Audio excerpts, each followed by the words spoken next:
Everyone, today I'm going to explain what is the sideroblastic anemia. What is the meaning of sideroblast? So it is the erythroblast which containing excessive iron, which is detected by the Prussian blue stain. So what is the erythroblast? It is the most immature cells in the bone marrow which produce the normal RBC, mature RBC. As the name suggested, erythro means the RBC or blast means the immature cells. So the immature cells which produce the normal RBC is the erythroblast. Generally, iron is stored in the erythroblast in the form of ferritin, but in the certain condition, there excessive iron is deposited in the erythroblast, which give rise to sideroblastic anemia. So, what is the meaning of sideroblast? Sidero means the iron, excessive iron, and blast, as I told you, it's the most immature cells in the bone marrow, which give rise to mature cells. Suppose the myeloblast means the myelo is the most precursor cells, myeloblast, which give rise to white blood cells, and the erythroblast is the most precursor cells which give rise to red blood cells. So erythroblast is the immature, blast is the immature cells, sidero means the iron.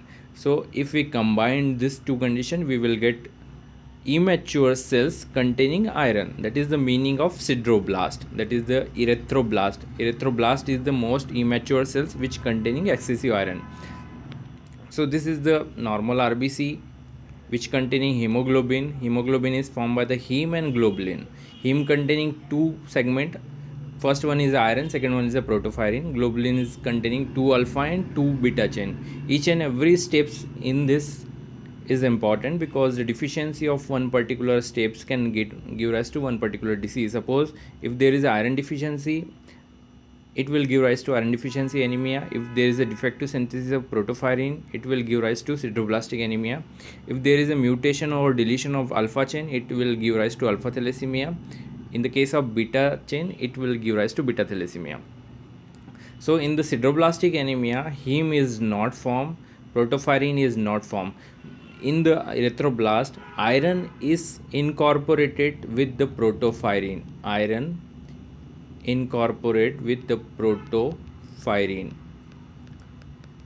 So in case of sideroblastic anemia, protoporphyrin is not formed, so iron is not having any site for incorporation. So iron is free, and that excessive iron is deposited in the form of erythroblast in the ring form. That's why we can call it as a ring sideroblast. Suppose this is the erythroblast, this one is the nucleus.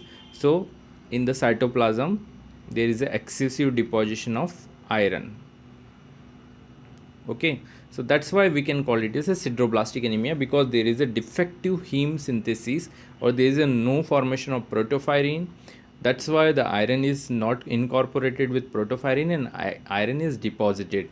So generally it is generally assumed that there may be some mitochondrial myopathy, mitochondrial disturbance, or it can be a congenital condition, that is the X-linked recessive, or second one is the autosomal recessive, X-linked and autosomal. Another acquired causes are the primary acquired causes and secondary acquired causes. Primary may be myelodysplastic syndrome, and secondary one may be due to alcohol, zinc, or lead poisoning. So we can differentiate on the on this above four condition on the basis of indices and iron study. In the case of iron deficiency anemia, all the indices like MCV, MCH, and MCSCs are decreased. Serum ferritin is the storage form of iron. As I told you, in the iron deficiency anemia, there is a depletion of storage form, that is the serum ferritin. So serum ferritin is decreased, and TIBC is having inverse relationship with the serum ferritin. If the serum ferritin is decreased, total iron binding capacity is increased. Now come to the sideroblastic anemia, only MCV is decreased, MCH and MCSC is remain normal. So in case of acquired sideroblastic anemia, sometimes you will get increased MCSC. So come to the ferritin. As I told you, there is a excessive deposition of iron in the erythroblast in sideroblastic anemia. What is the excessive iron? What is the other name of excessive iron? Excessive iron is nothing but the ferritin. So ferritin is stored for the emergency situation in our body, in the liver and erythroblast. So there is a excessive deposition of ferritin in the sideroblast. So that's why the serum ferritin is increased and the TIBC is decreased, because both the having inverse relation. Now come to the thalassemia. Only MCV is normal or decrease, rest all that is MCH, MCSC, serum ferritin, TIBC remain normal. So it is totally different from sideroblastic anemia and iron deficiency anemia. So we can differentiate on the basis of MCV, MCH, MCSC and the ferritin and total iron binding capacity. Now come to the presentation and the history of the patient. Most of the patients are presented with the generalized anemic symptoms like a fatigue, dyspnea and exertion. As I told you, it is a congenital condition, X-linked or autosomal recessive. So it's generally presented in very early age in the children. So there is a failure of growth, incoordination, cerebral symptoms, diarrhea. It is X-linked, so there is a family history, especially on the mother side, because the mother side is having mitochondrial mutation. Some medication history, especially some antibiotics like chloramphenicol, because chloramphenicol can cause bone marrow suppression, anti-tuberculous and the chemotherapy. Anti-tuberculous drugs can cause decreased heme synthesis or interfere with the normal heme synthesis. Third one is the chemotherapeutic agent. Chemotherapeutic agent, if there is a history of chemotherapy, that might be a possibility of myelodysplastic syndrome. Okay, now come to the next is the ingestion of zinc. Excessive ingestion of zinc, accidental or excessive, or in the dialysis patient where there's increased level of zinc. Now next one is the alcohol or MDS. So alcoholic patients sometimes, not all, but sometimes present with the sideroblastic anemia, because alcohol can also interfere with the heme synthesis, because in the alcoholic patient there is a deficiency of folic acid. Most of the time there is a deficiency of folic acid, and folic acid generally required for normal erythropoiesis. So that's why the alcoholic patient may be sometime present with the sideroblastic anemia. And if the history of sideroblastic anemia is too long, that is presentation is in later life like second or third decade, most of the patient present with the excessive iron deposition symptoms like in the liver or spleen. Most of the patient having organomegaly because there is a excessive iron deposition. Some patient may be presented with the type 2 diabetes because excessive iron deposit into the pancreas of the patient. Now come to the next is the how to classify the sideroblastic anemia. There is only two classification. First one is the hereditary causes, second one is the acquired. In the acquired there is two causes, either primary or secondary. Primary is the refractory anemia with the ring sideroblast. It's a type of myelodysplastic syndrome. It's a intermediate between the leukemia and the normal condition. That's why the in this condition there is a dysplastic cells in the marrow. So there is a sign of dysplastic or dyserythropoiesis. That's why we will generally get the refractory anemia with the ring sideroblast. Secondly, it's come to the acquired causes. Acquired causes may be certain hematological malignancy like multiple myeloma, AML, especially MC. Certain drug, as I told you, anti-tuberculous, antibiotic like chloramphenicol or chemotherapeutic agent. Alcoholic patient sometime may be present as a sideroblastic anemia. Lead poisoning, because lead is an important factor in the heme synthesis. That's why the excessive lead deposition may interfere with the normal heme synthesis. And some rare causes are collagen disorder and certain tumors. So it is generally causes are divided by whether it is hereditary or acquired. In acquired, it is primary acquired or secondary acquired. So the prognosis of hereditary and the primary acquired is the worst as compared to secondary acquired, because secondary acquired is a reversible condition. Now come to the chart of heme synthesis. The most important, it is started from the amino acid glycine and combined with succinyl-CoA. Now next steps is amino levulinic acid synthetase. It is the most important factor because B6 vitamin act as a cofactor in these steps, and alcohol also interfere at these steps. So B6, so generally we are giving treatment pyridoxine, lifelong treatment of pyridoxine to the patient of sideroblastic anemia, because sideroblastic pyridoxine act as a cofactor for ALA synthetase. B6 increase the heme synthesis in the normal patient as well as sideroblastic patient, and alcohol decrease the ALA synthetase. That's why they interfere with the heme synthesis.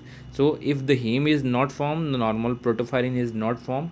So if the protoporphyrin is not present, iron is having no site for incorporation or combined, So excessive iron is deposited in the cytoplasm of sideroblast, excess in the erythroblast. Now come to the one by one. First one causes is the hereditary sideroblastic anemia. It is the X-linked recessive X-linked disease, or sometime may be present with the autosomal recessive AR, autosomal recessive. There is a deficiency of delta aminolevulinic acids.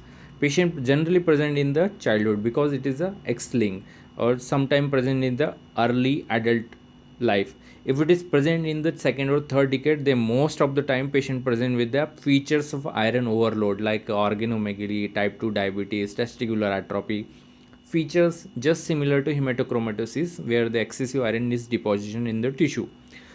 Come to the peripheral smear examination, in which you will also most of the time you will get dimorphic anemia. Dimorphic anemia, you will get few normoblast and few microblast. That is the dimorphic anemia. Or sometime you will get microcytes or macrocytes. That's why the dimorphic anemia. Serum iron transferrin saturation increase. Now come to the primary anemia, that is RARS, that is the refractory anemia with the ring sideroblast. It is a type of myelodysplastic syndrome. So as the name suggested, dysplastic, so you will get the feature of dysplastic like a Palgar-Hewitt anomaly and the hypogranular form of neutrophil. What is the Palgar-Hewitt anomaly? Suppose this is the neutrophil, you will get only bilobe neutrophil, only two lobes in the neutrophil. Generally Palgar-Hewitt anomaly is the congenital condition, but this is, if it is acquired, we can call this is pseudo Palgar-Hewitt anomalies, which is generally present in sideroblastic anemia. Now next is the megaloblastic maturation and dyshematopoietic features. These are most common, and ring sideroblasts are generally detected by Prussian blue stain. Come to the secondary causes of ring sideroblastic anemia. Secondary causes are maybe alcohol, or maybe lead poisoning, or maybe zinc poisoning, either three of them. So if the patient is having lead poisoning, the presentation is colically pain, because lead poisoning generally presented with A, B, C, D, like anemia, basophilic stippling, colically pain, like this. So most of the patient of lead poisoning come with the abdominal pain and motor neuropathy. Anemia is mild to moderate and always microcytic hypochromic. Basophilic stippling is very important in the lead poisoning. Basophil stippling is nothing but the remnant of RNA. So it is most of the time present in the lead poisoning. Now come to the lab diagnosis. First one, when we are suspecting it's a case of sideroblastic anemia, child present with the organomegaly, on dimorphic anemia of the peripheral circulation, or symptoms of severe anemia. So on the peripheral circulation, peripheral smear examination, there is always dimorphic anemia. Sometime you will get basophilic stippling if it is associated with the lead poisoning. If in the bone marrow, we will get erythroid hyperplasia, like a normal ME ratio is the 3:1, that is every 3 cells of myeloid there is a 1 cells of erythroids. But in the case of erythroid hyperplasia, you will get a reverse ME ratio, that is sometime you will get 10:1 or 15:1. Okay, so what is the special test? That is the Prussian blue stain, which stain for iron. You will get a ring sideroblast in sideroblastic anemia. Now next step is the iron study. If we are suspecting something abnormal on peripheral circulation, peripheral smear examination and bone marrow examination, you can give order for iron study. What you will get in iron study: increased serum iron, increased serum ferritin. As I told you, serum ferritin and TIBC having inverse relation, so TIBC is decreased and the percentage of transferritin saturation is increased. So this is the peripheral smear examination, bone marrow examination, and final one is the iron study, which is confirmatory for sideroblastic anemia. So what is the sideroblast? Come to the one by one. There is a three types of sideroblast: type 1, type 2 and type 3. Type 1 is the normal. So this is the animated picture of sideroblast type 1.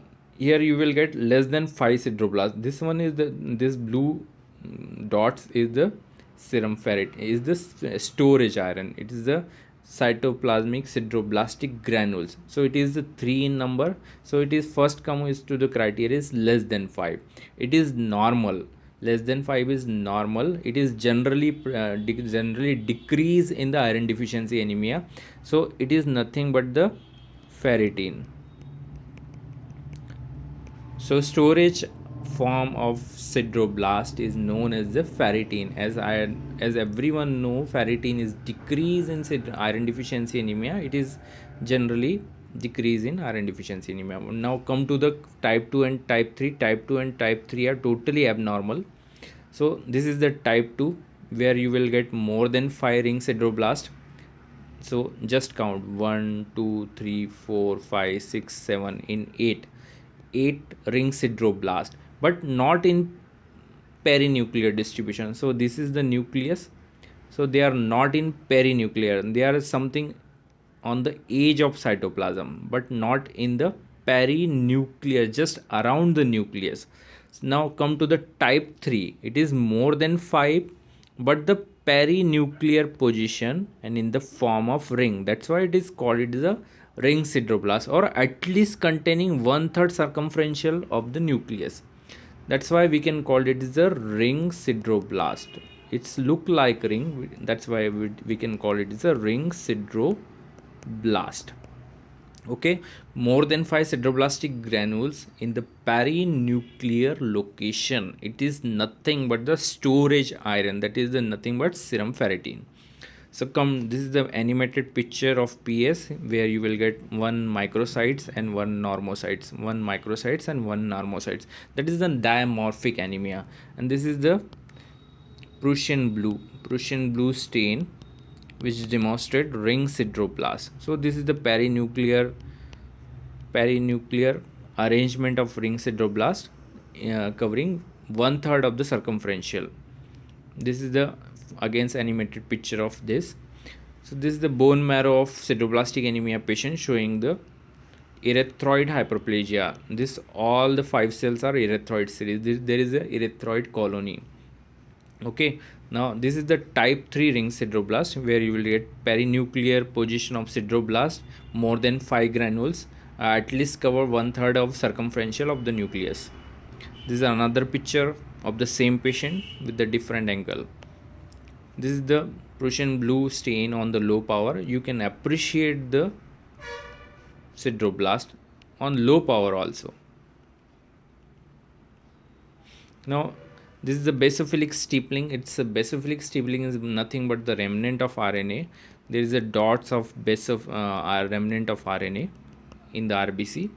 It is most of the time it is associated with the lead poisoning.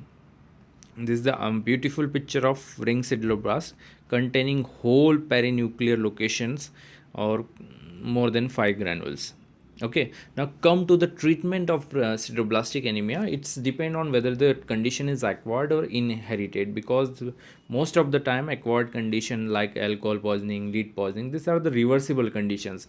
So as I told you, B6 is a cofactor for synthesis of hemoglobin, heme synthesis. So lifelong supplements with the hemoglobin, B6 is the compulsory pyridoxine. Next step is the removal of the excessive iron in the form of iron chelator therapy. Deferoxamine is the drug which is given by subcutaneous or intramuscular to remove the excessive iron.